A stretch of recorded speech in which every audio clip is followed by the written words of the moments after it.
প্রতিরক্ষা ভেদ করে আছড়ে পড়া ইরানের মিসাইল কাশেম বাসির নিয়ে শুরু হয় আলোচনা। উত্তেজনার মধ্যেই গেল মাসে solid fuel ballistic missile Qassem বাসিরকে আনুষ্ঠানিকভাবে সামনে আনে ইরান।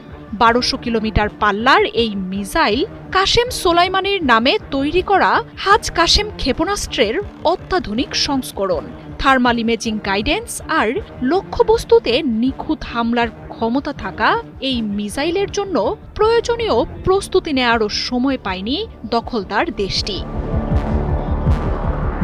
গণমাধ্যমগুলো তখন জানিয়েছিল, কয়েক স্তরের নিরাপত্তা ভেদ করতে পারা এই মিসাইলটি যুক্তরাষ্ট্র ও ইসরায়েলের মাথা ব্যথার কারণ হয়ে উঠতে পারে। শুক্রবার রাত থেকে চালানো হামলায় এই মিসাইল ইসরায়েলের আয়রন ডোম, ডেভিড স্লিং, অ্যারোর মতো প্রতিরক্ষা ভেদ করে তাণ্ডব চালাচ্ছে ইসরায়েল জুড়ে।